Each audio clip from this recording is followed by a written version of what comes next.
이거 정말 좋아요. 아기 린화된 거죠. 출산 예정일도 몇 주 넘긴 젊은 임신부가 몇 주째 실종 상태였다가 낙엽더미 아래에서 시신으로 발견됩니다. 그녀의 몸은 훼손되어 있었고 아기는 어디에도 없었습니다. 그리고 이 충격적인 범죄의 세부 사항이 퍼지기 시작하자 당국은 그녀의 가족에게 초점을 맞춥니다. 저도 이해가 되지 않습니다. 정말 많은 게 있네요. 자, 이게 지금 당신이 처한 상황입니다. 알겠죠? 만약 뭔가라도 머릿속에서 코트니와 관련해서 뭔가 맞지 않는다고 느끼는 게 있다면요. 우리는 여러 기관 수사관들이 이 매우 복잡하고 때로는 혼란스러운 사건을 어떻게 다뤘는지 새롭고도 드문 시각으로 보게 됩니다. 코트니는 지난 몇 달 동안 어떤 일이 있어도 어떤 수단을 써서라도 이야기를 데려가겠다고 말해왔어요. 당신은 거짓말하고 있으니 그 전부터 시작하죠. 그리고 지금 그들에게 제기된 충격적인 혐의들을 고려하면 경찰 바디캠에 녹음된 몇몇 발언들은 특히 소름 끼칩니다. 위쪽 구역은 없어졌어요. 담배가 필요해서요. 없으면 누군가 죽을 거예요. 그리고 저희가 이 모든 것을 여러분께 자세히 설명해드리고 전체 맥락을 짚어드리며 이 사건 전체의 전모를 지금 보여드리겠습니다. 로엔카임가 제공하는 사이드바에 오신 걸 환영합니다. 저는 제시 웨버입니다. 22세의 한 엄마가 세 번째 임신의 막바지에 접어들며 아들을 세상에 맞이할 준비를 하던 중 대신 미시간 북부의 한 구규림에서 숨진 채 발견된 지 거의 6개월이 지났습니다. 그녀의 아기는 몸에서 도려내진 뒤 어디에서도 찾을 수 없었습니다. 레베카 밥을 찾기 위한 필사적인 수색은 그녀의 아기 아들을 찾는 수색, 그리고 그녀의 살인범을 쫓는 추적으로 변했습니다. 레베카의 자매인 킴벌리는 11월 4일 실종 신고를 했습니다. 전날 밤 분타운십에 있는 생모 코트니 바솔로메와 남편 브래드의 집에서 마지막으로 레베카를 봤다고 했습니다. 하지만 몇 주가 지난 11월 25일 레베카의 시신은 코트니의 집에서 약 2.5마일 떨어진 비포장도로 근처 낙엽 속에서 발견됐습니다. 그녀는 여러 차례 칼에 찔렸습니다. 검시관에 따르면 그녀의 아기는 그녀의 몸에서 잘려나갔습니다. 조사관들은 나중에 아기도 이미 사망한 것으로 결론지었습니다. 하지만 분명히 말씀드리자면 시신은 아직 발견되지 않았습니다. 레베카가 발견된 후 며칠 동안 수사는 정말로 본격화되었습니다. 그리고 곧 그녀의 가족 4명이 감옥에 가게 됩니다. 이들은 서로 다른 범죄로 기소되었으며 각각 다른 역할을 한 것으로 의심받고 있습니다. 그래서 이 부분을 분명히 하고 싶습니다.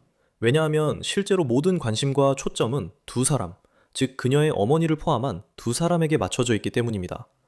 이들은 레베카를 고문하고 살해한 혐의로 기소되었습니다. 우리가 지금 이야기하고 있는 게 바로 이런 종류의 이야기입니다. 알겠죠? 이제 저희는 130페이지가 넘는 수사보고서와 피고인들을 상대로 제출된 선서, 진술서를 입수했습니다. 이 자료들은 피의자들이 자신을 변호하기 위해 한 말에 대해 새로운 통찰을 제공합니다. 제가 미리 보여드리겠습니다. 모두가 서로를 탓하는 것 같습니다. 그리고 각자 이 잔혹한 살인사건의 동기에 대해 자신만의 설명을 합니다. 누군가는 복수, 다른 이는 질투 때문이라고 합니다. 심지어 레베카의 갓난아기를 훔치려는 음모까지 제기되었습니다.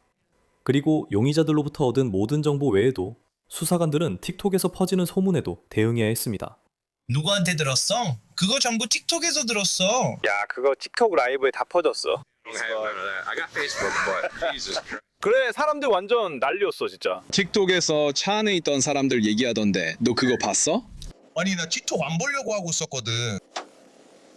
그래, 큰 사건이라 관심이 컸고 사람들이 할 말도 많았어. 초기에 레베카를 찾는 과정에서 웩스퍼드 카운티 보안관실이 온갖 황당한 이론과 잘못된 정보에 대해 공식 성명을 내야 했어. WPBN에 따르면 인용하자면 소셜미디어의 루머와 온라인 악성 댓글이 우리 수사에 큰 어려움을 주고 있습니다. 그럼 우리가 어떻게 여기까지 오게 된 걸까? 이 모든 일이 어떻게 일어난 거지? 이제부터 내가 너에게 상황을 설명해 줄게. 알겠지? 코트니는 어릴 때 레베카와 킴벌리를 박가족에게 입양 보냈어. 이 내용은 보도를 근거로 해. 그리고 그 후로 여러 목격자에 따르면 그들은 친어머니와 거의 시간을 보내지 않았어. 하지만 레베카가 실종 신고되기 며칠 전에는 뭔가 관계를 다시 회복하려는 움직임이 있었던 것 같아. 레베카와 킴벌리는 최근 코트니 집에서 코트니와 새아버지 브래드와 함께 저녁을 먹었다고 해. 실종 당일 레베카는 코트니와 시간을 보내며 밀크쉐이크를 마시거나 베이비 샤워 계획을 이야기할 예정이었다고 해. 그리고 코트니가 레베카에게 아기를 위해 도와주겠다며 $2,000가 들어있는 봉투를 건네주려고 했다는 보도도 있어. 참고로 이때 레베카는 임신 38, 39주 정도였어. 언제든 출산할 수 있는 상태였지. 실제로 수사 보고서에 따르면 레베카가 진통이 온 줄 알고 병원에 갔지만 집으로 돌려보내졌다는 주장도 있었어. 하지만 11월 4일로 넘어가면 몇 시간 동안 아무도 레베카의 소식이나 모습을 보지 못했어. 킴벌리가 웩스퍼드 카운티 보안관 사무실에 그녀의 실종을 신고했지. 그리고 수사 보고서에 따르면 킴벌리는 부보안관들에게 자신의 엄마인 코트니가 레베카와 함께 있었다고 했고 레베카가 필요로 하던 세제를 가지러 코트니의 집에 들렀다고 말했다고 해. 그리고 보도에 따르면 코트니는 레베카를 집에 데려다 주려고 준비하고 있었는데 레베카가 누군가 자신을 데리러 올 거니까 기다리라고 했다고 해. 코트니가 킴벌리에게 말했다고 전해지고 킴벌리가 다시 경찰에게 말한 바에 따르면 레베카는 이 검은색 차, 아마도 쉐보레 말리부에 탑승해서 떠났다고 해. 코트니는 운전자가 누구인지 보지 못했고 레베카도 말하지 않았다고 전했어. 그게 그녀가 마지막으로 목격된 때였대. 그래서 수색대가 조직돼 시골 지역을 샅샅이 뒤졌어. 레베카의 흔적은 없었어. 실제로 그녀의 친아버지와 이복 형제가 그녀의 시신을 발견하게 돼. 미시간주 경찰 보고서를 읽어보면 2025년 11월 25일 오후 2시 20분경에 일어난 일이야. 웩스퍼드 카운티 보안관 사무실에 있을 때 경찰관들은 연방 산림 지역에서 낙엽과 비공개 처리된 무언가로 덮인 시신이 발견되었다는 통보를 받았어. 경찰관들은 또한 레베카의 생물학적 아버지와 레베카의 이복 형제가 시신을 발견했다는 사실도 통보받았어. 그 점을 생각해봐. 특이한 문신들 때문에 시신은 레베카 박의 것으로 추정되었어. KBTX에 따르면 한때 킴벌리가 레베카가 코트니와 브래드의 집안에 있다가 머리를 맞고 발작을 일으키기 시작했고 결국 사망했다고 말했다고 해. 이것이 주장된 이야기 중 하나였어. 하지만 나중에 부검 보고서에서 제공된 추가 정보가 이 이야기에 의문을 제기하게 돼. 왜 그럴까? 인용하자면 부검은 웨스턴 미시간 대학교에서 크리스틴 제임스 박사가 실시했어. 알렉시스 하워드 부보안관이 참석했지. 바게 등에 6군데의 날카로운 흉기에 의한 상처가 있었고 오른쪽 위팔에 2군데, 왼쪽 승모근 부위에 1군데, 목에 2군데, 그리고 얼굴에 최소 2군데의 상처가 있었어. 얼굴 오른쪽에도 열상과 원인을 알 수 없는 불규칙한 상처가 뺨에 있었어. 목에 난 상처들은 표면적이며 근육이나 혈관에는 손상이 없었어. 몸통에 난 대부분의 상처들도 연조직에만 국한되어 있었어. 등에 난 상처 하나는 왼쪽 흉막강에 도달했지만 폐는 손상시키지 않았어. 등 오른쪽에 난 상처 하나는 오른쪽 흉막강에 도달했고 오른쪽 상엽, 아마도 폐엽이나 린엽을 관통해서 큰 기흉을 일으켰어. 주요 혈관들은 모두 온전해. 정말 잔인한 범죄야. 잔인한 공격이었어. 그래서 경찰은 레베카의 친아버지와 이복 형제를 인터뷰했어. 그들이 그날 숲에서 정확히 무엇을 발견했는지에 대한 세부 사항을 제공했기 때문이야. 그는 산책로 옆에서 지불 카드를 봤다고 했고 검열된 이름이 내려가 나뭇잎으로 카드를 뒤집어 확인했다고 말했어. 그는 그 카드가 다른 나뭇잎 위에 새 것처럼 있었고 위에 나뭇잎은 없었다고 했다. 검열된 이름이 카드를 뒤집자 그것이 그의 것임이 드러났다. 그는 검열된 이름이 킴벌리 박과 사기였고 원래 감옥에 있어야 한다고 말했다. 그는 이 카드가 산책로 초입에 있었다고 했어. 브래드와 함께 숲에서 장작을 패며 브래드도 자신만큼 숲을 잘한다고 했어. 검열된 이름이 기록을 시작했고 그는 돌아서 그녀 머리가 튀어나온 걸 봤어. 검열된 이름이 뒤로 물러서 라고 했어. 플라스틱 가면인지는 확실하지 않았어. 그는 검열된 이름이 현장을 빠르고 아무것도 망치지 않고 기록했다고 했어. 그들은 구조요원을 데리러 갔다가 노란색 자켓을 입은 두 여성을 발견했어. 그들은 그들을 데려와서 현장으로 데려갔지. 두 구조요원은 시신이 있던 현장으로 올라갔어. 그리고 나서 수색은 레베카를 찾는 것에서 그녀의 갓 태어난 아기를 찾는 것으로 전환됐어. 응급구조대원들은 레베카가 아직 살아있을 때 자궁이 절개되어 아기가 꺼내졌다고 보고했어. 하지만 아기가 어디에 있었는지 어디로 데려가졌는지는 아무도 몰랐지. 모두가 추측만 할 뿐이었어.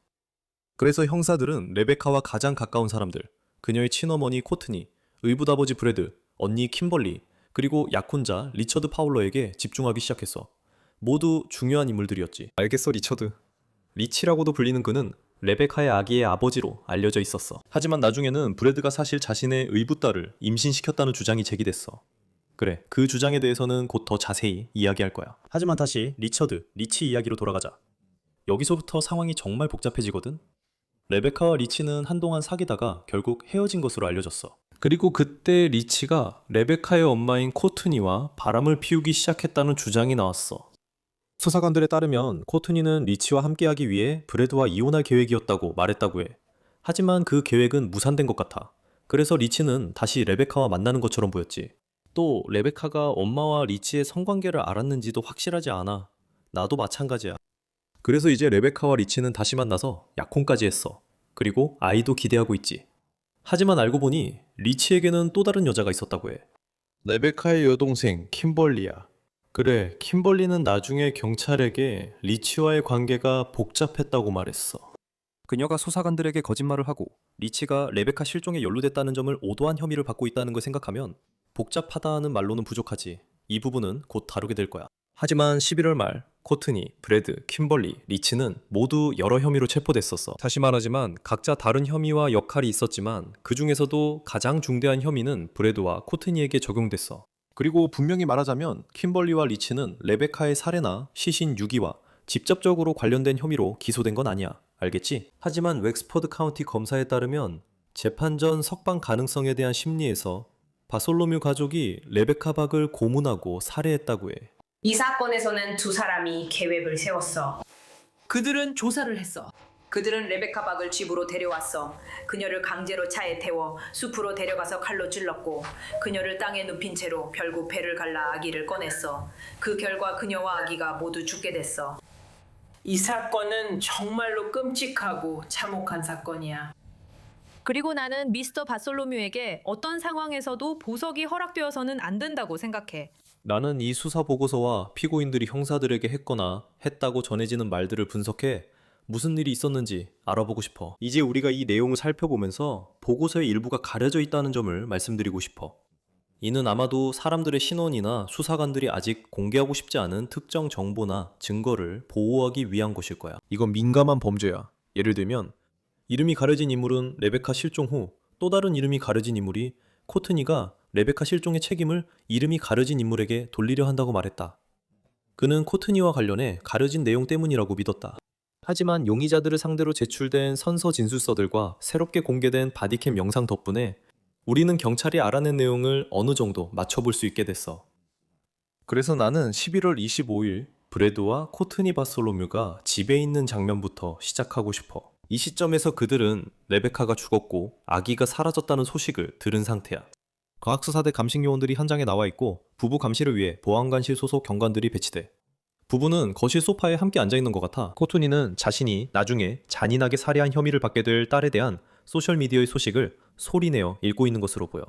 그리고 브래드는 때로는 다소 불편해 보이기도 해. 지금 내 핸드폰을 열면 사람들이 그냥 블라블라블라블라블라블라 하면서 엄청나게 메시지를 보내고 있을 거야. 이미 인터넷에 사진이 돌아다닐 거라 확신해. 그러지 않았으면 좋겠어. 나는 그렇지 않아. 아니 그래도 그런 사진이 분명 있을 거야. 안타깝게도. 사람들이 그런 일을 할 만큼의 존중심이 없기 때문이죠. 저도 동의해요. 그런 일로 곤란해질 수도 있지 않나요? 맞아요. 그런 걸 올리면 아직 수사가 진행 중인 사건이니까요.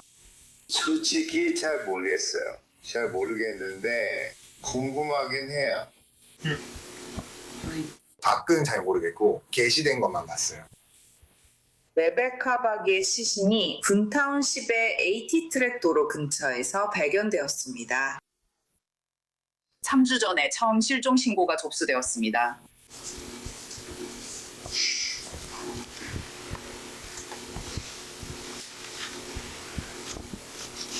리치가 감옥에 있습니다.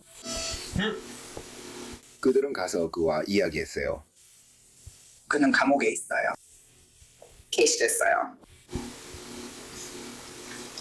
알겠어요.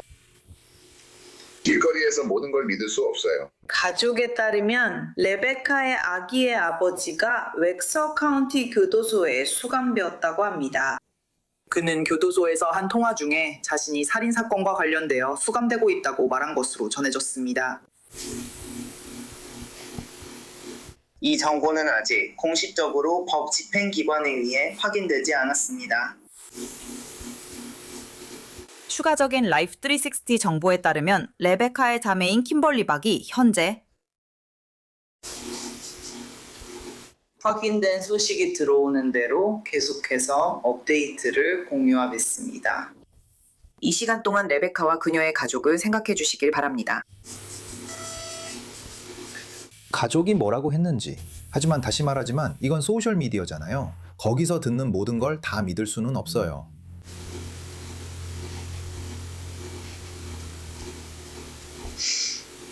레베카 박이 사망한 채 발견됐다고 아버지가 전했습니다. 그날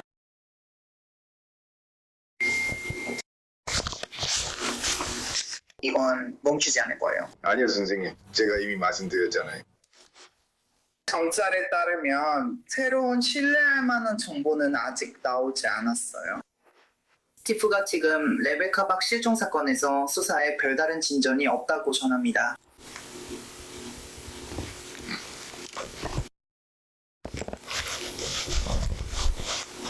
실종된 임산부가 발견된 것으로 전해졌어요.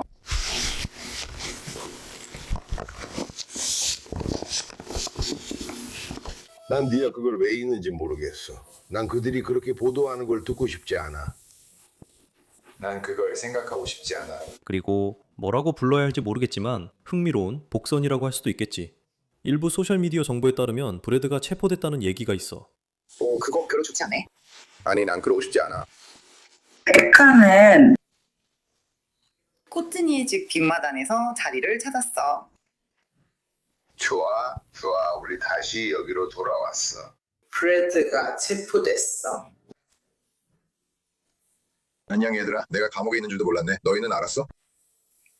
감옥에 있는데도 예쁘네. 알겠어. 감옥에서 담배 피우기 시작한 게 언제부터야? 나는 우유도 많이 마실 수 있어. 지금 커트니는 자신의 주된 걱정이 누군가가 레베카의 시신 사진을 온라인에 올릴까봐 라는 점을 말하는 것 같아. 그리고 그들이 경찰관들과 이야기하고 있는 동안 니치가 체포됐다는 사실을 알고 충격을 받았다고 해. 말도 안 돼. 그는 절대 멈출 수 없었어. 그리고는 그를 더 이상 쳐다보지 않았어. 누가 내려야 할 바보 같은 사진을 올리지 않았는지 확인하고 싶어서 그래. 알잖아. 그건 예.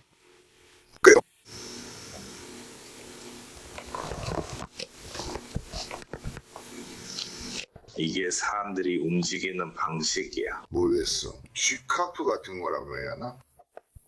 가족의 고통을 보며 재미를 느끼는 거야. 그게 내 기분이야.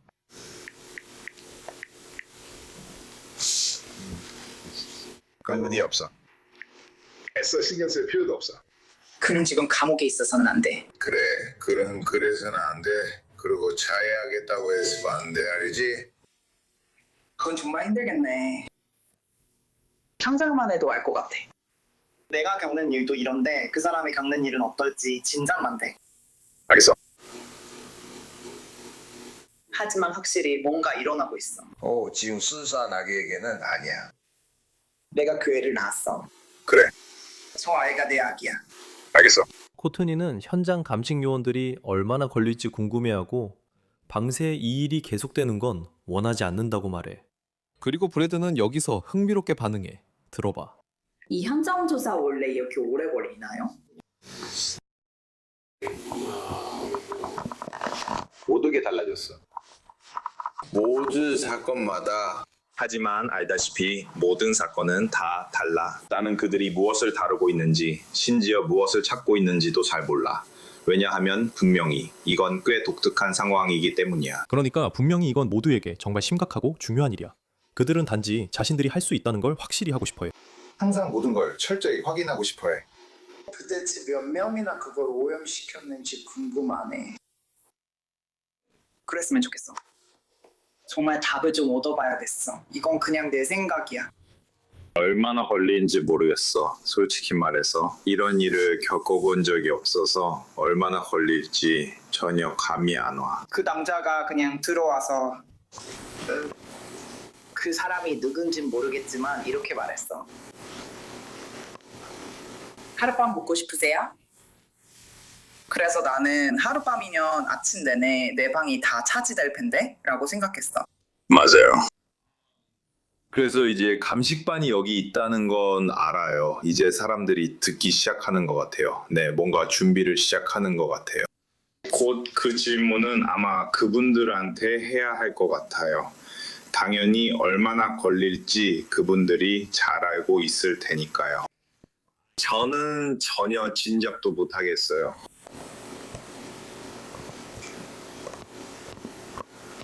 저도 밤새 어떻게 해야 할지 모르겠어요. 저는 밤새도록 떠나고 싶지 않아요. 우리 가면은 거의 떨어졌어요. 아, 절대 안 돼요. 그 사람들이 빨리 와야 할 텐데요. 총이 있으니 담배가 필요해요. 안 그러면 누군가는 죽어요. 아마 저일 거예요. 하지만 누군가는 죽어요. 저 공에 담배가 좀 있잖아요. 거의 없어요. 아, 진짜. 차에 인형들과 재단 같은 게 있어요. 차에 있는 건 2개뿐이에요. 밤새지 말고 빨리 해주세요. 알겠어요. 알겠습니다. 그들이 하도록 둘게요. 알겠어요. 저도 알아요. 제발 밤새지 마세요. 저라면 뒷거에 받아들일 거예요. 집을 그렇게 수색했던 걸 기억해야 하고 그걸 사용해서 피가 없는지 확인하는 것도 우리 갈배들 보여주는 거니까요. 알아요. 알아요. 그래요. 그리고 그게 바로 그거예요. 그리고 그 사람들은 그걸 못 찾을 거예요. 그리고 저는 그들이 이걸 하게 돼서 정말 기쁩니다.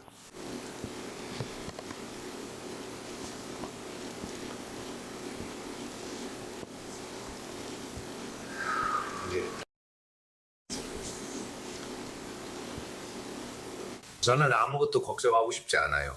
당신도 마찬가지일 거예요. 어차피 그 사람들이 못 찾을 테니까요. 네, 코트니는 여전히 소셜미디어를 스크롤하고 있는 것처럼 보이고 결국 미치에 대한 소식을 전해주는 누군가에게서 전화를 받습니다. 그 사람은 리치가 레베카가 죽었다는 말을 들었을 때 전혀 후회하는 기색도 없었고 아기에 대해서도 묻지 않았다는 이야기를 전해 들었다고 합니다. 전화를 건 사람이 이 얘기를 코트니에게 전하고 코트니는 충격을 받은 것 같습니다. 이제 결국 감식 요원들이 집안의 사진을 찍을 준비가 되었습니다. 감식팀이 입장 준비됐습니다. 그래서 작업 중에는 안에 아무도 있으면 안 됩니다. 그들은 사진만 몇 장 찍고 바로 나갑니다. 저도 그렇게 수색할 수 있습니다. 우리가 꼭 찾아야 하는 건 없지만 그들은 단지 이 안의 모습을 사진으로 기록하고 싶어 합니다. 차를 좀 빼서 10분 정도 그 안에 앉아 계시거나 하셔도 될 것 같아요. 무슨 말인지 아시죠? 그들이 작업을 마칠 때까지만 잠깐이면 됩니다. 강아지들은 어떻게 하죠? 저게 위쪽이에요? 저게 밖이에요? 네, 저기 밖이에요. 지금은 저기 있어요. 알겠어요. 여기 개들이 있어요. 아니. 밖에 있던 2마리의 개들이 모두 여기 안에 있어요. 딱 2마리의 개예요. 네, 그러니까 10분 정도만 밖에 나와 계시면 될 것 같아요. 죄송합니다. 차 안에 계시면 좋을 것 같아요.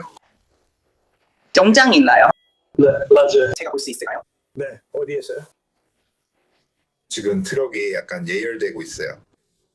알겠습니다. 여러분이 작업하시는 최대한 빨리 들어왔다가 내보내겠습니다. 밖에 오래 있지 않을 겁니다. 여기 바로 아래에 있는 이 카펫은 옮길 수 있습니다. 거기에는 문제가 없습니다. 사람들이 이미 모든 게 카펫이 다 느껴졌다고 하거나 뭐 그런 얘기를 했으니까요. 그래서 여러분이 직접 볼 수 있도록 들어올려 보셔도 됩니다. 그게 더 쉬워요. 저쪽이 더 쉬워요. 상자에 있는 의자만 조금 옮기고 모서리를 뒤로 당기면 돼요. 그녀에게 그렇게 전할게요. 왜냐하면 저는 당신이 매일 그 밑을 들여다보지 않았으면 하거든요. 네, 문제 없어요. 저희가 수색 서류 복사본을 만들어 드리겠습니다. 로고를 다시 깔거나 그럴 필요 없어요. 제가 다시 깔게요.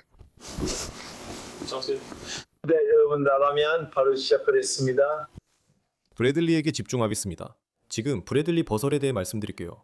48세인 그는 자신과 코트니가 8년간 함께했다고 형사들에게 말했다고 합니다. 그들은 대부분의 시간을 그녀의 분타운십 집에서 그녀가 이정관계에서 낳은 10대 아들과 함께 살았어요. 하지만 브래드는 경찰에게 자신이 몇 마일 떨어진 곳에 있는 텐트에서 일부 시간은 지낸다고도 말합니다.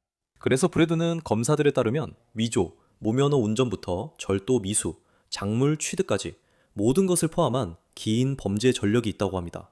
그리고 브래드는 성범죄자로도 등록되어 있다고 합니다. 미시간주 등록부에 따르면 그는 2011년에 13세에서 15세 사이의 사람을 상대로 한 성범죄로 유죄 판결을 받았습니다. 2017년 아동 성학대 자료 소지로 유죄 판결을 받았습니다. 코트니와 브래드는 레베카 시신 발견 전 이미 실종 사건으로 경찰 조사를 받은 적이 있습니다. 그리고 우리는 브래드가 거짓말 탐지기 검사에서 불합격했다는 얘기가 있다는 것을 알게 되었습니다. 명확히 말하면 미시간주에서는 거짓말 탐지기 검사 결과가 법정에서 일반적으로 증거로 인정되지 않습니다. 하지만 수사 과정에서는 용의자 추궁에 효과적으로 사용됩니다.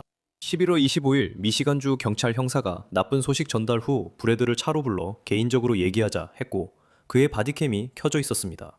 이제 분명히 말씀드리자면 일부 이름과 기타 세부 정보는 수사기관에서 우리에게 원본 영상을 보내기 전에 음소거 처리했습니다. 하지만 한번 보시죠. 제가 여러 가지 질문을 드릴 겁니다. 그리고 이미 많은 것들을 질문 받으셨다는 걸 알지만 제 나름대로 확실히 해두고 싶어서 그렇습니다. 아까 말씀드렸듯이 저는 당신을 잘 모릅니다. 하지만 당신이 말하는 것이 100% 진실이라는 확신을 갖고 싶습니다. 좋아요. 거짓말 탐지기 검사에 대해 말씀해 주세요. 저는 거짓말 탐지기 검사에서 떨어졌어요. 질문이 뭐였어요? 저는 레베카의 위치를 아는지 묻는 질문이었어요. 또는 그녀의 위치를 알고 있었는지에 대한 질문이었어요.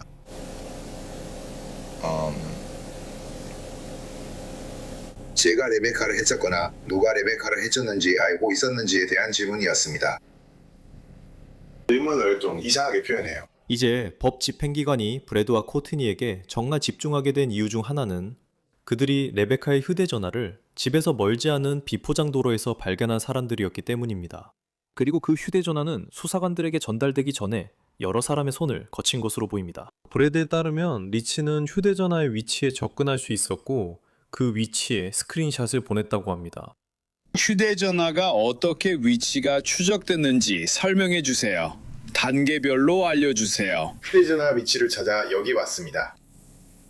코트니가 탈출에 가담했어요. 그녀가 저에게 사진을 보여줬는데 그 사진에는 이 도로가 26번이라고 표시되어 있었어요. 네, 그리고 그 사진에서 우리 집 진입로도 볼 수 있어요. 진입로가 표시되어 있었어요. 그건 맞지? 위성사진 같았어요.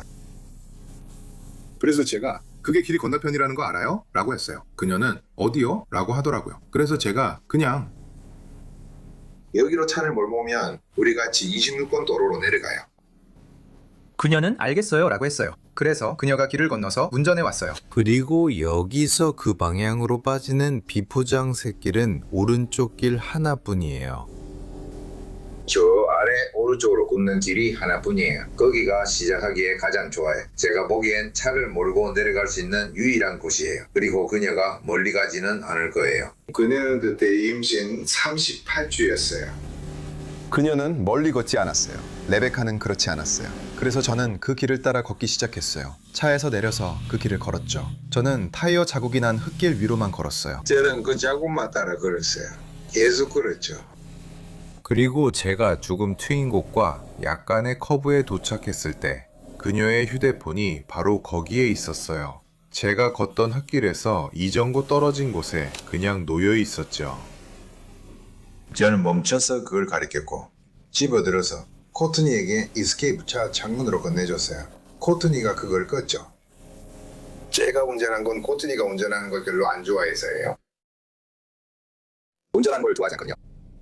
코트니는 운전을 할 수 있어요. 면허도 있고 다 갖췄지만 운전하는 걸 좋아하지 않아요. 레베카의 남자친구요. 그녀는 휴대폰에 비밀번호가 있어요. 우리 모두 이건 아는 이유는 키미가 항상 우리 둘 다 휴대폰에 비밀번호가 있다고 말했기 때문이에요. 우리는 서로의 비밀번호도 알고 있어요. 레베카의 비밀번호요. 우리는 그에게 휴대폰을 가져가서 그가 들어갈 수 있게 했어요. 그래서 그녀가 마지막으로 누구와 통화했는지 볼 수 있었어요. 그는 너무 어두워서 그때는 휴대폰을 열 수 없었다고 했어요. 그는 볼 수 없었어요. 코트니와 저는 차를 후진해서 진입로를 빠져나와 떠났어요. 아마 그날 늦게 킴벌리가 가서 그걸 가져갔던 것 같아. 그걸 그녀의 노트북에 연결했고 아마 컴퓨터가 손상됐대요. 그리고 그때 그게 당신들에게 카운티로 넘어간 거군요. 그래요. 형사 표정만 봐도 브래드 이야기를 따라가려 애쓰는 건 알 수 있지만 다른 사람들에게 들은 내용과 충돌하는 정보도 받고 있는 것 같아요. 왜 그렇게 말하냐고요? 왜냐하면 예를 들어 경찰은 코트니가 킴벌리에게 검은 차에 대해 말했다고 들었거든요. 하지만 브래드는 그렇죠. 그 반대였다고 주장해요. 그리고 사실 브래드의 말에 따르면 킴벌리 자신이 그 차에 타고 있었다고 해요. 다시 말하지만 적어도 코트니의 말에 따르면 그렇다는 거죠. 코트니는 레베카를 데리러 가서 아이스크림을 사주고 $2,000를 주기로 했었어요. 그리고 레베카는 거기에 앉아서 아기 맞을 준비를 하고 있었다면서 빨래를 하려고 타이드 캡슐이 필요하다고 말했어요. 빨래도 하고 해야 할 모든 일들을 다 끝내고 싶어 했어요. 여자들은 안타깝게도 항상 그렇게 하죠. 아이가 있다면 이걸 잘 알 거예요. 저도 확신해요. 그리고 그들이 여기로 온 것 같아요. 진입로에 앉아서 이야기를 나눴죠. 코츠니가 안에 들어갔고 아기 샤워를 계획 중이었다고 해요. 우린 밖에 나가 그녀를 위해 아기용품을 많이 샀어요. 그래서 저는 레베카가 정말로 이 아기를 키우고 싶어 했다는 걸 알아요. 그리고 저는 그녀가 정신 차리길 바랬어요. 아기를 낳았죠.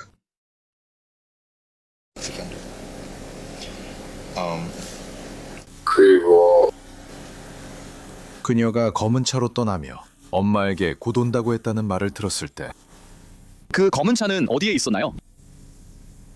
저도 확실히는 몰라요.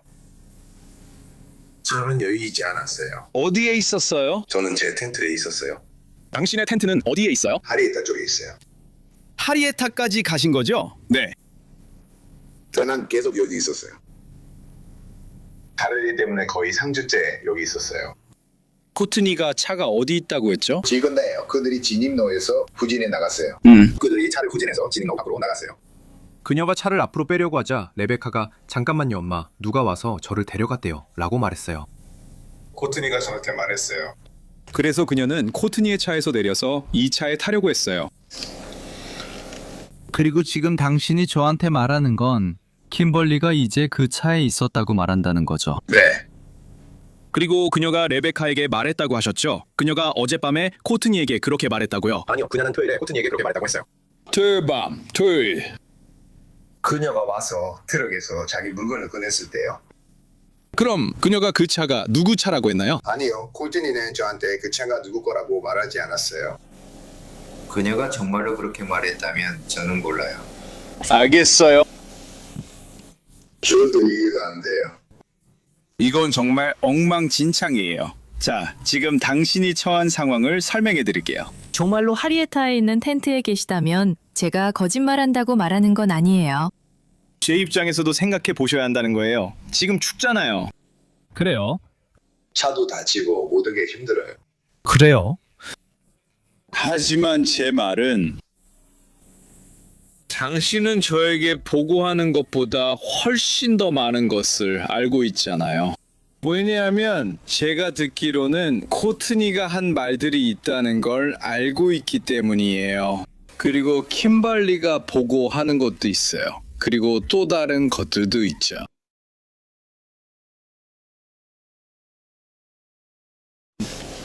그리고 이런 일이 반복되고 있어요. 사람들이 서로 계속 의심하고 지목하고 있죠. 그리고 그중 일부는 사실 말이 되기도 해요. 일부는 그렇지만 일부는 그렇지 않아요. 그래서 저는 제가 원하지 않는 건, 그렇죠, 보고 싶지 않은 건 당신이 살인사건의 공범으로 잘못 지목되는 걸 보고 싶지 않아요? 사실 그 부분에 당신이 관여하지 않았던 거죠? 알겠지만 당신이 전혀 관여 안 했다는 건 1분도 믿지 않아요. 알겠어요. 저는 이 일을 해왔어요. 아니에요. 당신은 이해하지 못해요. 정말 너무 오래 해왔거든요. 알겠어요. 저는 이 일을 너무 오래 해왔어요. 알겠어요. 저는 많은 사람들과 대화하며 많은 이야기를 들었어요. 하지만 이야기 들어봤어요. 그래요. 그게 핵심 단어예요. 정말 중요한 단어죠. 하지만 당신이 말해준 세부 사항들 중에도 사실인 것들이 있어요. 그래서 지금 제가 알고 싶은 건 당신이 어디까지 말할 의향이 있는지, 그리고 당신이 어떻게 관여했는지예요. 그리고 나서야 제가 당신이 뭔가의 책임이 있는지, 실제로 어떤 죄가 있는지 판단할 수 있을 것 같아요. 왜냐하면 당신이 한 일이 그저 나중에 도운 것뿐이라면 지금이 바로 저에게 그걸 말할 때예요.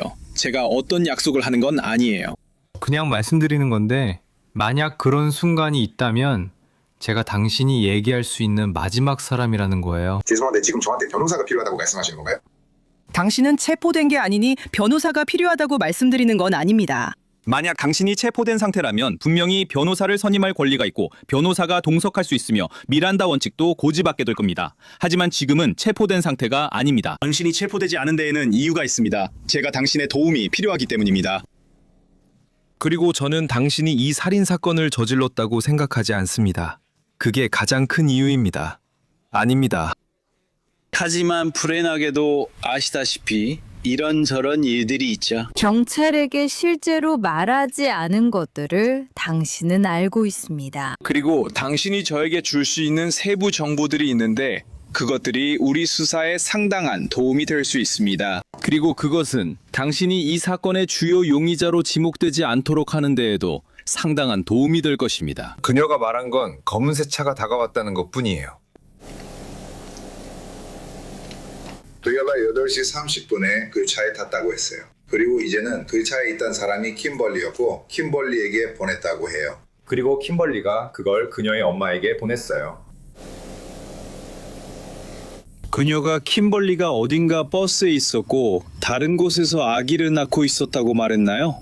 내 말은 제발요. 이 얘기 들었을 거 아니에요. 저는 그녀가 테네시로 갔다고 들었어요. 그래요. 그 얘기 어디서 들었어요? 그것은 뭐 틱톡에서 들었어요. 알겠어요. 그런데 코트니가 이렇게 말하고 있어요. 하지만 있잖아요. 저는 항상 여기 있는 게 아니에요. 알겠어요. 좋아요. 이 일에 연루된 것처럼 보이고 싶지 않으면 아는 걸 저한테 말해줘야 해요. 저는 정말 당신을 도우려는 거예요. 지금은 안 보일 수도 있지만 그래도 이렇게 나서서 말하는 건 저예요. 호텔이 상황이 좋지 않아 보여요. 저도 인정했고 처음부터 그렇게 말했어요. 그럼 누가 코트니가 시신 처리하는 걸 도왔나요? 저는 코트니가 뭘 했는지 아니 하긴 했는지도 모르겠어요. 무슨 말씀이세요? 코트니가 마지막으로 그 여자와 있었고 그녀의 휴대폰도 길 건너편에 있었잖아요. 분명 뭔가 했겠죠? 그리고 그녀의 시신이 옮겨져서 길 위쪽에 유기됐어요. 이건 정말 교과서적인 사례예요. 아니에요. 너무 많은 실수가 있었어요. 맞아요. 그러니까 제 말은 이건 진짜 좋지 않아요. 그리고 너는 그녀랑 여기서 살잖아. 나는 같이 안 살아. 알았어, 뭐 어쨌든. 그런데 너 텐트에서 산다면서 여기서 자본 적 있어? 지난 몇 주 동안은 잤어. 그래, 그러니까 너희들 결혼한 거야? 우린 결혼했어. 그래, 그러니까 이분이 네 아내인 거네. 그러니까 네가 그녀와 거리를 두려고 하는 거구나. 그리고 그냥 알아, 너희 둘이 관계가 있다는 건 알겠어. 그건 인정할게. 하지만 동시에 네가 아직도 여기 있다는 거야? 8년이 지났는데도. 그래서 몇 분 후에 형사가 브래드의 말을 끊고 왜 그의 아내 코트니가 사실상 그를 범인처럼 보이게 하려는지 물어봐. 그래서 우리는 공식 기록과 이 바디캠 영상을 대조해봤고 음소거된 이름은 리치인 것으로 보이네. 다시 말하지만 레베카의 약혼자야. 아까도 말했지만 나는 잘 모르지만 코트니와 킴벌리의 연인이라는 의혹을 받는 사람이더라. 나는 그와 함께 걸었고 그는 할머니 댁과 이 집의 전체 경계를 다 걸어봤어. 왜 그녀가 널 죄인처럼 보이게 하려는 걸까? 모르겠어.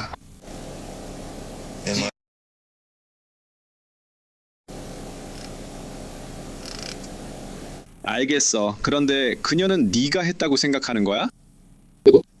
코트니? 아니, 코트니는 그렇게 생각하지 않아. 그녀는 내가 무죄라고 말해줘.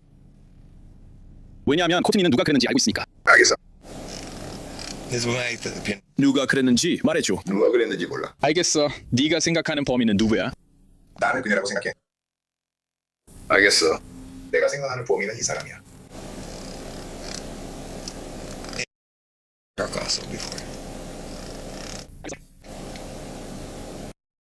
점화 장치가 망가져서 알뜨게 나간 거야.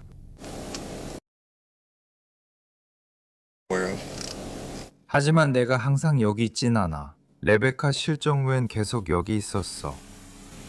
하지만 그 전에는 왜 그들이 그렇게 했다고 생각해? 질투? 무슨 뜻인지 설명해줘. 레베카가 함께 있었다는 사실이 일석이조라고 할 수 있지. 그래. 나한테 말하고 그들에게 내가 했다고 말함으로써. 그러니까 기본적으로 그들은 각자 함께 있고 싶지 않은 사람을 없애는 거야. 맞아. 그래서 그들이 함께 있을 수 있는 거지.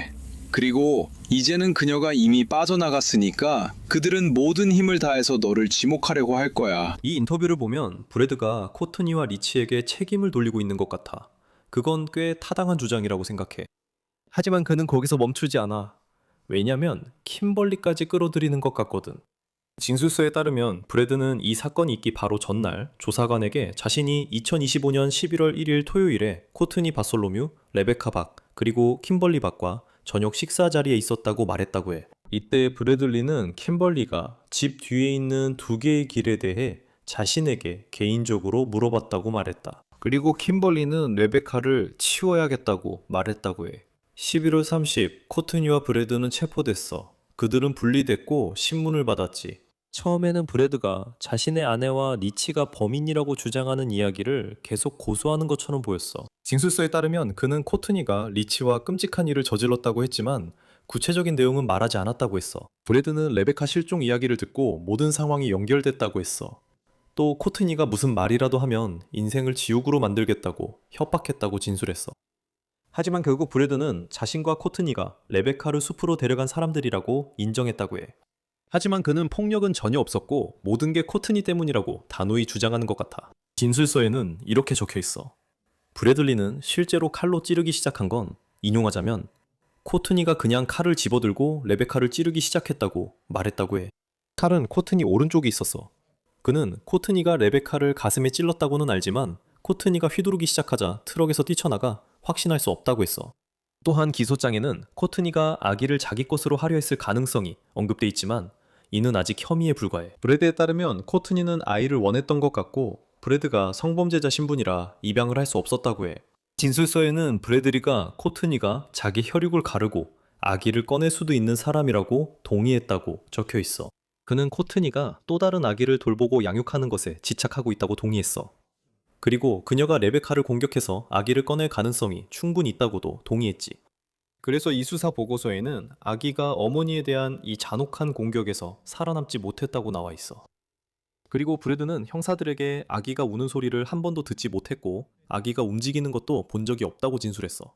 그 아이의 시신이 집으로 다시 옮겨졌고 거기서 작은 보냉 가방에 넣은 뒤 결국 쓰레기통에 버렸다고 주장했어.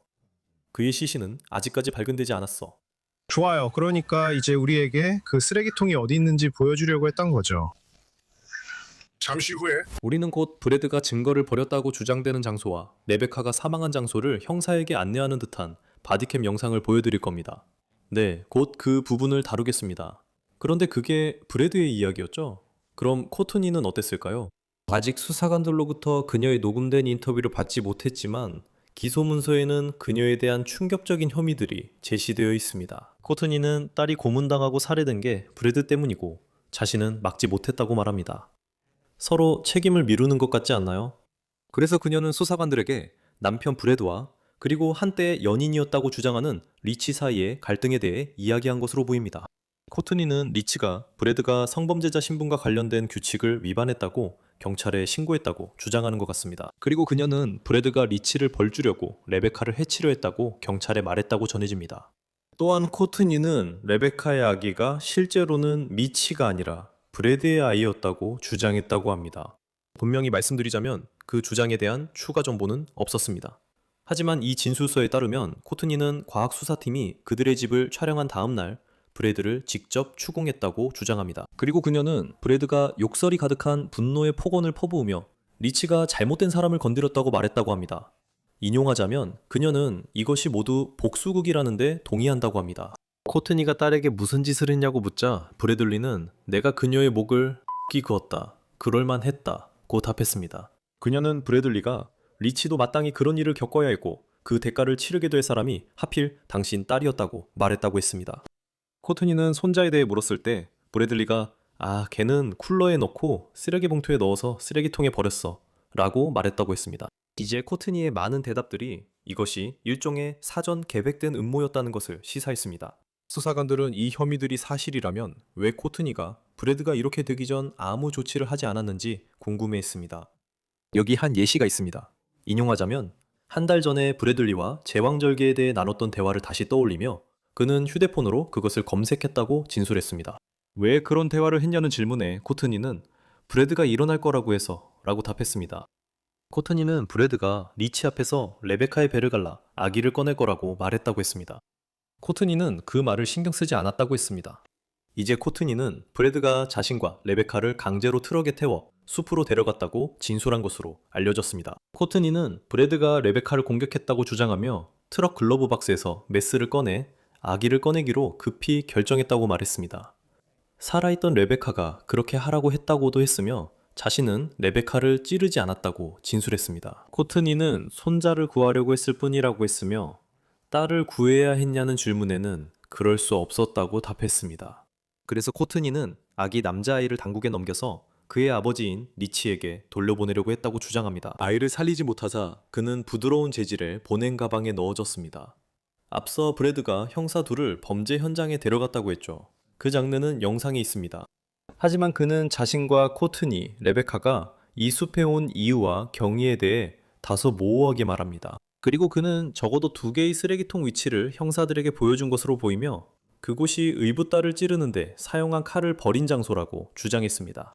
여기 첫 번째 구간에서 차를 세우면 오른쪽으로 가게 됩니다. 오른쪽으로요.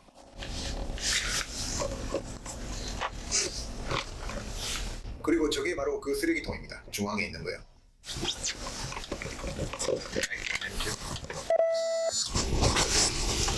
그러니까 먼저 오른쪽으로 가고 여기 왼쪽에 GFL 쓰레기통이 있습니다. 알겠죠? 그리고 어떻게 이 특정 아파트 단지와 제 쓰레기통을 선택하게 된 거죠? 제 아내가 예전에 여기 살았거든요. 알겠습니다. 그녀가 첫 번째로 들어가라고 했어요. 그리고 그 칼을 언제 버리셨나요? 저요. 5일입니다. 15일 5일입니다. 알겠습니다. 그러니까 모든 일이 일어난 지 며칠 후였군요. 맞아요. 네, 방금 하신 것처럼 그냥 접어서 멈추고 거기에 던져 넣으셨군요. 그게 몇 시쯤이었나요? 아마도 대략 3시 30분이요. 오후인가요? 네. 알겠어요. 그리고 그게 뭔가에 들어있었나요? 아니요. 알겠어요. 수건이나 작은 봉지 같은 데 있었나요? 칼에 대해 설명해 주세요. 사냥용 칼 같았어요. 알겠습니다. 접이식 칼날이었나요? 아니면 고정식이었나요? 네. 길이는 얼마나 되나요? 아마도 약 5인치 정도였어요. 알겠습니다. 그 칼이 당신 거였나요? 그게 누구 것인지 아시나요? 그건 코트니의 것이었어요. 그건 그녀 거였어요. 알겠어요? 어떤 브랜드였는지 아세요? 아니요, 모릅니다. 알겠어요. 알겠습니다. 그녀가 그걸 쓰레기통에 던졌어요. 제가 했어요. 거기에 던졌을 때 피나 다른 게 보였나요? 아니요, 그거 신경 쓰지 않았어요. 알겠습니다. 저는 그냥 그거 제 손에서 치우고 싶었어요. 네, 브래드는 진술에서 시간대를 혼동하며 한때는 부부의 이스케이프 차량이 트레일 위에 있었다고 하고 또 다른 때는 포드 픽업이었다고 말합니다. 형사가 그 점을 브래드에게 묻습니다. 그럼 레베카는 당신이 이스케이프를 타고 여기 왔을 때 함께 없었던 건가요? 맞아요. 그녀는 어디에 있었나요? 그녀는 이미 여기 있었어요, 팻. 그래서 그렇게 느껴져요. 그녀는 이미 여기 나와 있었어요. 알겠어요. 그래서 당신이 픽업 트럭을 여기로 가져온 거군요. 레베카와 함께요. 당신이 한 일을 했어요. 네. 집으로 돌아갔어요. 그리고 다시 여기로 이스케이프를 타고 왔다는 말씀이신가요? 네. 알겠습니다. 다시 여기로 돌아왔고 그들이 도망친 뒤에는 무엇을 하셨나요? 알겠습니다. 좋아요. 그리고 레베카는 그때 아직 살아 있었어요.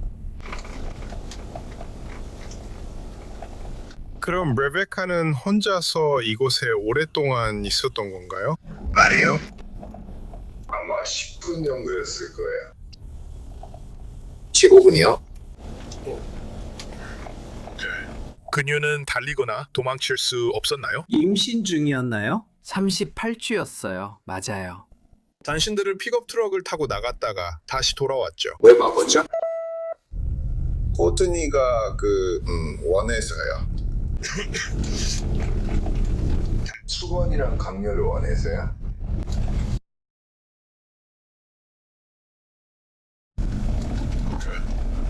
그게 남겨졌고 그들은 도망쳤어요. 코트니가 돌아오는 길이 어땠나요? 당신들은 그녀가 도망칠 수 있게 데려가고 있었잖아요. 그녀의 태도는 어땠나요? 답답했어요. 레베카를 데려가세요. 그러니까 전반적으로 그런 건가요? 아니면 다른 무언가에 대해서인가요? 전반적으로요. 그녀는 자신이 죽였다고 생각했나요? 그때는 아니었어요. 아니야.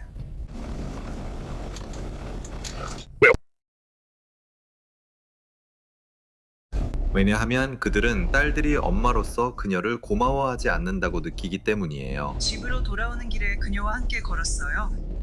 아니요. 아무 말도 하지 않았어요. 저는 무슨 일이 일어나는지 확실히 알고 싶지 않았어요. 저는 뛰쳐나갔어요. 야, 너 아직도 산길 내려가고 있었어? 저거 아주 익숙해 보이는데. 바로 저거 말이야? 아니, 사실 저건 서 있는 그루터기야. 저기, 저거야. 너희들 아주 잘하네. 그래서 여기서 일이 벌어졌다고 생각하는 거야? 그런 것 같아. 알겠어. 그래서 그녀가 살해된 후에 그녀는 바로 저 그루터기 근처에 남겨졌고 그리고 나뭇잎으로 덮였어. 네. 알겠어요. 그리고 형사들이 브래드에게 칼부림이 있던 밤에 입고 있던 옷에 대해 질문했을 때 그는 소름 끼치는 말을 합니다. 그는 코트니가 체포될 때 입고 있던 옷이 살인 사건이 일어난 밤에 입고 있던 옷과 같다고 주장합니다. 이제 킴벌리 이야기로 넘어가 보겠습니다. 킴벌리는 레베카의 여동생이자 실종 신고자입니다. 그녀 역시 결국 체포됩니다. 하지만 그녀가 직면한 혐의는 수사 방해와 관련된 것으로 경찰을 오도하려 했다는 혐의가 있다고 전해집니다. 11월 25일 레베카가 발견된 후 브래드를 면담했던 바로 그 형사가 킴벌리가 머물고 있던 집 밖에서 그녀를 면담했습니다. 그리고 그 형사가 즉시 집중한 것 중 하나는 사건과 관련해 소셜미디어에서 떠돌고 있던 여러 소문들이었습니다. 왜냐하면 킴벌리가 그녀를 상대로 제출된 진술서에 따르면 여러 번 틱톡 라이브 방송에 참여한 것으로 알려졌기 때문입니다. 그리고 진술서에는 2025년 11월 22일 토요일 킴벌리 박이 소셜미디어 라이브 방송에서 코트니 바솔로뮤와 그녀의 남편 브래드 바솔로뮤가 레베카 박의 실종과 관련이 있다는 정보를 알고 있다고 발언한 내용도 적혀 있습니다. 형사 피스 콥스는 같은 날 킴벌리 박을 면담했습니다. 그리고 그녀는 코트니와 브래드가 레베카 박의 머리를 때려서 발작을 일으키게 했고 발작에서 레베카 박을 소생시키지 못하자 브래드가 친구에게 연락해 그 친구가 와서 레베카 박의 시신을 데려갔다고 진술했습니다. 박은 브래드가 늪에 대해 무언가 말했다고 했습니다. 하지만 며칠 뒤 다른 형사가 그녀를 면담했을 때 그녀의 이야기는 달라진 것처럼 보였습니다. 여동생에게 무슨 일이 있었다고 생각하세요? 저는 코트니와 브래드가 책임있다고 생각했어요. 왜 그렇게 생각하시죠? 코트니의 댓글이기 때문이에요. 코트니가 어떻게든 그 아기를 원했다고 했으니까요. 알겠어요. 죄송합니다.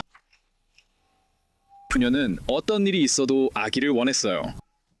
그녀는 어떤 일이 있어도 아기를 데려가겠다고 굳게 믿었어요. 알겠어요. 그러니까 코트니는 레베카의 아기를 데려가고 싶어 했군요. 그녀가 그걸 어떻게 말했죠? 게시한 건가요? 직접 말한 건가요? 레베카 앞에서 그렇게 말했어요. 이게 달라서 그녀가 어떻게 받아들일 것 같았나요? 그녀가 아기를 어떻게 받아들일지 말했나요? 그녀는 어떻게 할지 절대 말하지 않았어요. 하지만 며칠 전에 제가 피트의 부대에게 코트니와 브래드가 책임이 있다고 말했을 때 그녀가 근처에 있을 것 같은 느낌이 들었어요. 그녀가 근처에 있을 것 같은 느낌이 들었다는 거죠. 지리적으로 가까이, 당신이 있던 위치 근처에. 코트니와 브래드 집 근처예요. 알겠어요. 왜 코트니에게 말했죠? 레베카 떠났다고. 그러니까 케넨시로 갔다고. 나는 그런 말을 코트니에게 한 적 없어. 코트니에게 말한 적은 없다는 거죠. 알겠어? 코트니가 소문을 퍼뜨리기 시작했어. 코트니에게 네가 그녀를 태우러 온 차에 있었다고 말한 적 있어? 아니, 그건 내가 운전하는 차야. 알겠어. 하지만 네가 집에서 그녀를 태우러 온 차에 있었다고는 한 번도 말한 적 없지? 코트니가 내가 그랬다고 했지만 난 아니었어. 나는 여기 있었어. 내 아빠랑 얘기하고 잠자리에 들었고 다음날 아침에 일어나서 출근했어. 집을 한 번도 나간 적 없어. 코트니가 내가 여기 있을 때 전화해서 백화가 누군가와 함께 차를 탔다고 말했어. 그래서 코트니는 나중에 형사에게 검은 차에 대한 이야기를 지어냈다고 말했다고 해. 사건 보고서에 따르면 말이야. 킴벌리가 정보를 전달할 때 코트니가 거짓말을 했다는 의혹을 알았는지는 확실하지 않아. 하지만 바디캠 영상에서 킴벌리는 형사에게 이건 누명을 씌우는 거라고 말하는 모습이 보여. 제가 가진 또 다른 질문이 있는데 사실 당신께 드리고 싶은 질문이 정말 많아요. 그러니까 그냥 저는 그냥 왜 코트니가 저한테 그렇게 말했는지 알아보고 싶었어요. 그거 너무 밝아요? 왜요? 코트니가 저한테 그렇게 말한 이유가 뭘까요? 코트니가 저를 누명 씌우고 싶어서요. 코트니가 당신을 누명 씌우고 싶어요. 당신은 경찰에 어머니가 여동생의 머리를 때렸다고 말했다고 신고했어요. 그 신고를 직접 하셨나요? 제가 신고했고 그 사람들이 저한테 자기들이 그렇게 했다고 말한 내용이에요. 누가 그렇게 말해줬나요? 코튼이랑 브래드가 직접 그렇게 말해줬나요? 코트니랑 브래드가 너한테 뭐라고 했는데 그 사람들이 뭐라고 했는지 그대로 말해봐. 그 사람들이 뭐라고 했는데? 그 사람들이 그녀를 친 사람들이라고 했어. 그 사람들이 그랬다고. 그 사람들이 한 말로는 그녀를 죽이고 아기를 데려가려고 했대. 그리고 이제는 이 아기를 어떻게 처리할지, 어떻게 없앨지 게임처럼 장난치고 있었대. 그 사람들이 너한테 그 말을 언제 했어? 그녀가 사라진 다음 날이었어. 하지만 그 사람들이 저랑 제 딸한테 이 탐을 협박했어요. 알겠어요? 의사 선생님의 어머니가 제 딸은 괜찮을 거라고 약속하셔서 저는 말할 수 있었어요. 알겠어요. 그러니까 코트니와 브래드가 레베카를 죽였다고 당신에게 직접 인정하고 자백했다는 말씀이시죠?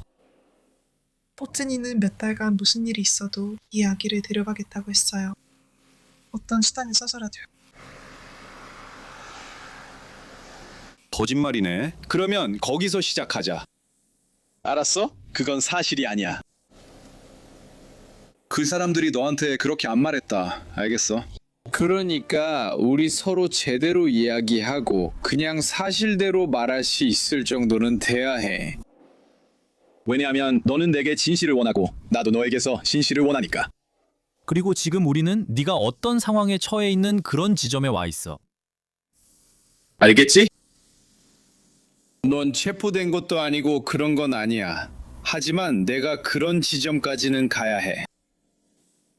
김미가 나에게 솔직하게 말한다면, 김미가 실제로 그녀를 죽인 사람이 아니라면 내가 도울 수 있는 건 뭐든지 다 할 거야. 알겠지? 나는 그렇게 하지 않을 거야. 알겠어. 알겠어. 좋아. 하지만 내가 지금 말할 수 있는 건 코트니와 브래드는 너한테 살인에 대해 자백하지 않을 거라는 거야. 그런 일은 일어나지 않아. 그랬는지는 잘 모르겠어. 아니, 그런 일은 없었어. 알겠어? 지금은 장난칠 때가 아니야.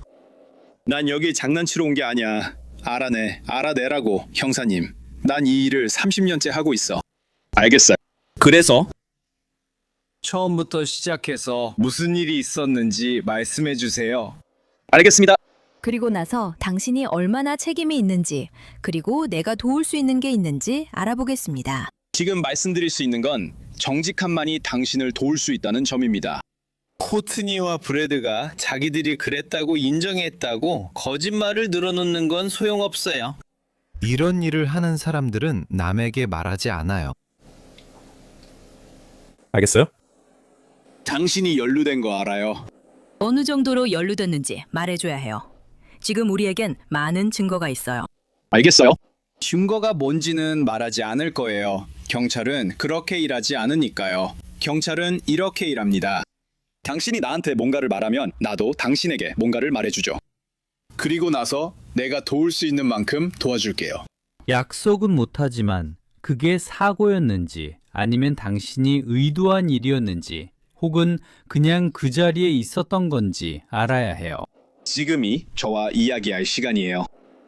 이게 당신의 마지막 기회이기 때문이에요. 형사는 킴벌리에게 리치와 성적인 관계였다는 사실을 다시 추궁합니다. 리치는 그녀 언니의 연인이자 약혼자였습니다. 그녀는 인정하듯 네, 사실이라고 말합니다. 그리고 나서 킴벌리는 리치가 자신과 함께하기 위해 레베카와 아기를 죽였다고 주장한 것으로 전해집니다. 참고로 리치의 이름은 바디캠 영상에서 음소거된 것 같습니다. 어쨌든 그의 행동을 보면 그녀가 알고 있다는 걸 저는 알았어요. 저는 여동생을 다치게 한 적 없어요. 당신의 여동생. 그가 그랬는지 안 그랬는지 저는 몰라요. 그날 밤 그녀가 떠난 후 그는 저를 외면했어요. 저랑 말도 안 하려고 해요. 유일하게 말을 걸 때는 저한테 협박 메시지를 보낼 때뿐이에요. 네가 이 일에 연루된 거 알아. 저는 이 일에 연루되어 있지 않아요. 저는 절대 여동생을 해치지 않을 거예요. 저는 그 일을 너무 사랑해요.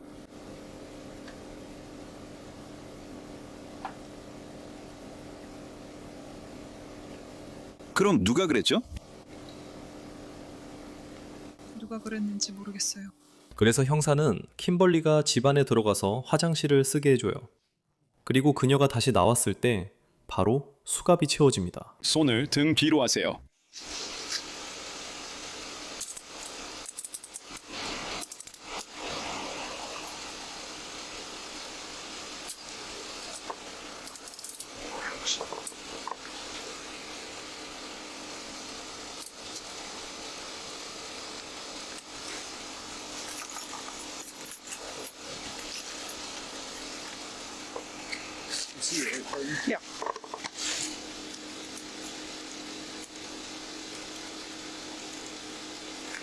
이 사람은 플로라와 문제가 있었어요.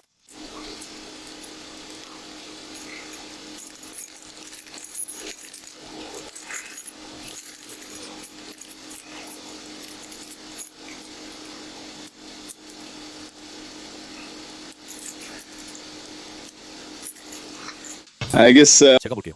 여기요, 여기요.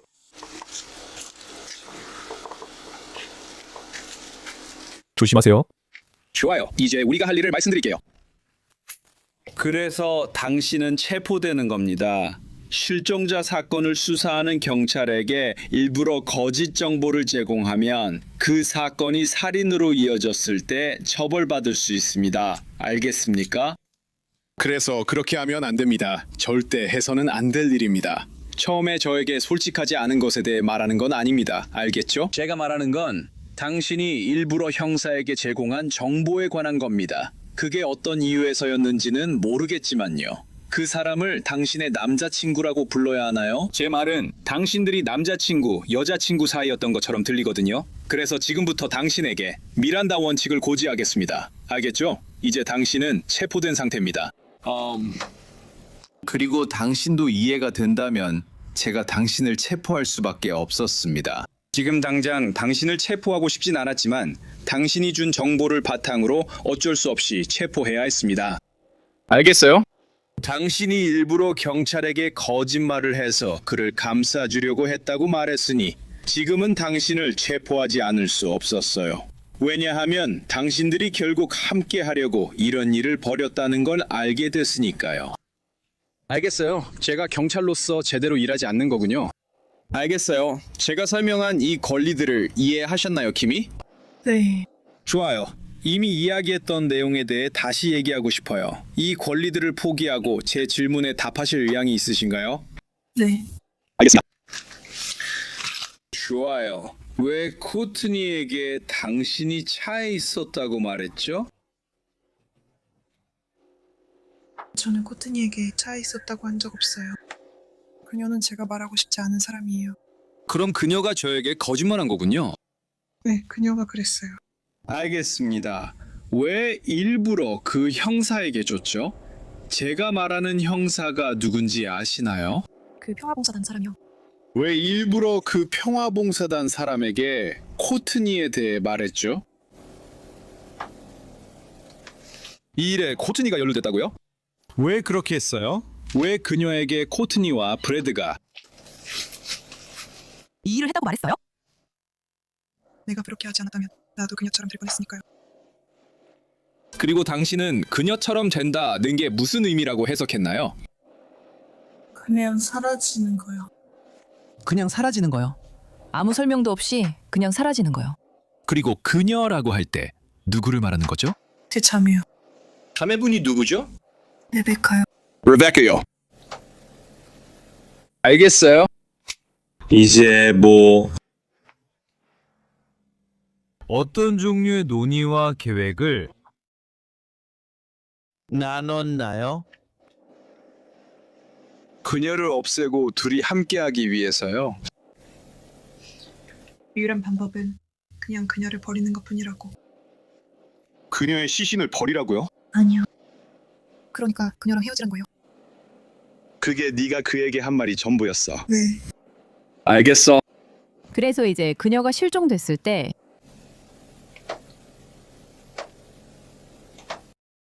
그녀가 실종된 뒤 당신에게 뭐라고 했나요? 그는 아무 말도 하지 않았어요. 아니요. 그 일에 대해 물었을 때 그는 뭐라고 했나요? 그가 내가 처리했어. 걱정 마. 라고 했어요. 그가 내가 처리했어 라고 했을 때 어떻게 해석했나요? 어떤 의미로 받아들였나요? 저는 그가 그냥 그녀와 헤어졌다고 생각했어요. 그리고 그녀는 그냥 갑자기 사라졌다고 생각했어요. 아니에요. 그가 그녀를 죽였어요. 무슨 일이 있었는지 저한테 말해주지 않아요. 그의 유일한 대답은 신경 쓰지 마 였어요. 신경 쓰지 마.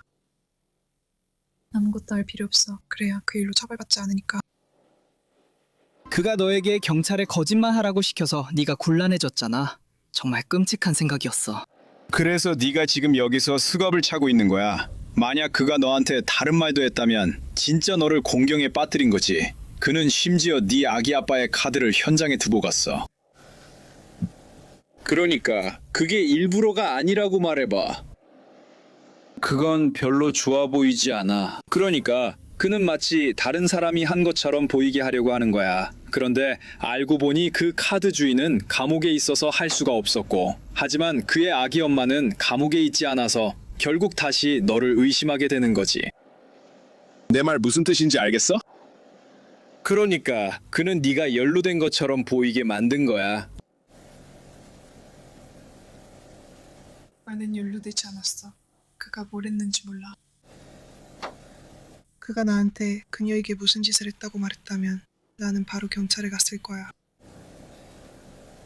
하지만 그는 솔직히 답하지 않았어. 이제 킴벌리는 처음 이야기했던 피스코프스 형사와 계속 인터뷰하고 싶다고 해. 그래서 그들은 그녀를 그 형사를 만나게 해.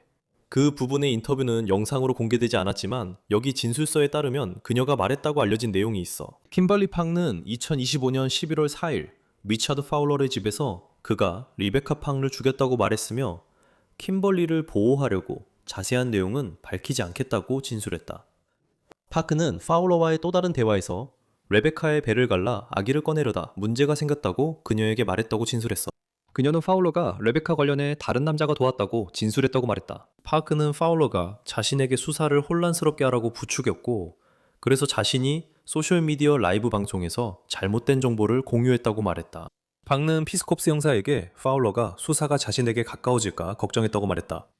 2025년 11월 22일 전 목요일이나 금요일에 그런 일이 있었다고 했다. 파울러는 그날 인터뷰에서 파카 피스코프스 형사에게 했던 고소 내용을 만드는데 그녀를 도왔다. 그래서 무슨 일이 일어났을까?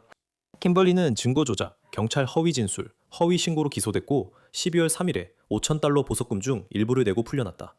이는 9in10 뉴스 보도다. 이제 리처드 파울러가 이 일과 어떻게 연관됐는지 살펴보자.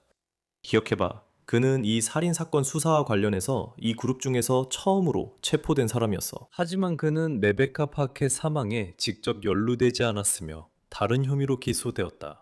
매체 미시간 라이브가 리치의 아버지와 한 인터뷰에 따르면 리치는 성범죄자 등록 확인을 위해 출석했을 때 체포되었다. 아, 맞아요. 리치도 브래드처럼 성범죄자 등록 대상자라고 알려져 있습니다. 성범죄자 등록 웹사이트에는 2003년으로 거슬러 올라가는 성범죄 유죄 판결이 5건 있다고 나와 있습니다. 유죄 판결에는 13세에서 15세 사이의 사람에 대한 3급 성범죄, 부도덕한 목적으로 아동을 유인한 혐의, 그리고 항거 불능 상태의 피해자에 대한 성범죄가 포함되어 있습니다. 하지만 11월 말 그가 직면했던 혐의는 보도에 따르면 마약과 관련된 것이었습니다. 네, 그래서 리치는 결국 통제물질, 특히 메스암페타민의 제조 및 유통 2건으로 기소 인부 절차를 밟게 됩니다. 이것은 중범죄 고소장에 따른 것이고 상습범으로 간주되어 그의 기록에 3건을 넘는 중범죄 전과가 있다는 의미입니다. 그래서 수사 보고서에는 리치와의 여러 인터뷰에서 나온 메모들이 포함되어 있습니다. 그래서 레베카의 시신이 발견된 날 문서에는 이렇게 적혀 있습니다. 인용하자면 익명 처리된 인물은 자신이 아는 많은 것들이 키미와 코트니가 그에게 말해준 것 때문이라고 설명했습니다. 그는 오늘이 되어서야 자신의 약혼자가 죽었다는 사실을 알았다고 말했습니다. 그리고 리치는 거짓말 탐지기 검사를 받는데 동의했다고 전해지는데 이는 우리가 경찰 보고서를 통해 알게 된 사실입니다. 그는 그 검사에서 떨어졌다고 합니다. 그리고 동시에 수사관들은 킴벌리의 체포 소식과 그녀가 리치와 코트니가 레베카를 죽였다고 주장했다는 사실을 알게 된 것으로 보입니다. 그리고 그때 리치는 처음으로 살인 혐의로 구금되었지만 실제로 그 범죄로 공식적으로 기소된 적은 없었습니다. 그래서 체포된 지 몇 주 후 법원 기록에 따르면 리치는 $5,000 보석금의 일부를 내고 석방되었습니다. 현재 리치와 킴벌리 모두 보석으로 풀려난 듯합니다. 이 사건으로 리치와 킴벌리가 주목받았지만 진짜 초점은 브래드와 코트니에게 있죠. 두 사람 모두 보석 없이 구금 중입니다. 두 사람 모두 1급 살인 중범죄, 살인, 고문, 불법 감금, 유산 또는 사산을 유발하려는 의도의 폭행, 그리고 시신 이동 혐의로 기소되어 있습니다. 유죄가 확정되면 두 사람 모두 반드시 종신형을 받게 됩니다. 이제 바솔로미의 변호인들은 지난 몇 달 동안 여러 차례 법정에서 검찰 측을 비판했습니다. 예를 들어 1월에는 검찰로부터 이 사건에 대한 증거자료, 즉 실질적인 증거를 아직 받지 못했다고 말했습니다. 그리고 3월에는 두 피고인 모두가 자신들에게 제기된 혐의를 이해하고 자신의 변호에 참여할 수 있는지, 그리고 이 사건이 재판으로 진행될 수 있는지를 판단하기 위해 정신감정평가를 받을 것을 요청했습니다. 참고로 변호인 측은 독립적인 부검을 실시할 시간을 확보하기 위해 레베카의 시신을 가족에게 인도하는 것을 잠정적으로 보류해달라고 요청한 것으로 전해졌습니다. 그래서 그 부분이 흥미로운데, 왜냐하면 바로 거기서 사망 원인에 대한 다른 가능성이 있을 수도 있다는 생각이 나오기 때문이죠. 알겠습니까? 레베카의 양어머니 스테파니는 9in10 뉴스 인터뷰에서 장례 절차 지연을 이해한다고 밝혔습니다. 인용하자면, 저는 그들이 그녀의 시신 인도를 연장하는 것을 이해합니다. 왜냐하면 양쪽 모두를 위한 모든 증거가 갖춰지길 원하기 때문입니다. 그래야 관련된 어떤 기술적인 문제로 증거가 무효화되는 일이 없을 테니까요. 그 시신은 그녀가 아닙니다. 그녀는 천국에서 원하는 일을 하고 있을 거예요. 시신은 단지 증거일 뿐이고 이제 그게 다예요. 그리고 스테파니는 이번 봄쯤 레베카를 위한 공개 추모식을 열기를 바란다고 말했습니다. 9in10 뉴스는 바솔로뮤 가족이 5월 중순 다시 법정에 출석할 예정이라고 보도했습니다. 그때쯤 사건 진행에 대한 새 소식이 나올 수도 있습니다. 이 말로 마무리하겠습니다. 살인범이 누구든, 그리고 그렇게 끔찍한 공격을 저지른 추정되는 동기가 무엇이었든 결과는 같습니다. 한 젊은 어머니가 목숨을 잃었습니다. 한 어린 소년이 이 세상에서 떠났고 한 가족이 산산조각이 났습니다. 저는 우리의 생각과 기도, 미로의 마음이 레베카의 사랑하는 이들과 함께하길 바랍니다. 이제 그들은 이 법적 절차를 처리해야 할 뿐만 아니라 이 모든 일이 의미하는 바를 받아들여야 하기 때문입니다. 지금까지 사이드바에서 전해드릴 소식은 여기까지입니다. 함께 해주셔서 정말 감사합니다. 그리고 언제나처럼 유튜브, 애플 팟캐스트, 스포티파이 등 여러분이 팟캐스트를 듣는 모든 곳에서 구독해주세요. MBC 피콕에서도 시청 가능하며 X, 인스타그램, 뉴스네이션 쇼, 제시리버 라이브에서 월, 금, 동부 기준 밤 11시에 만날 수 있습니다. 다음에 뵙겠습니다.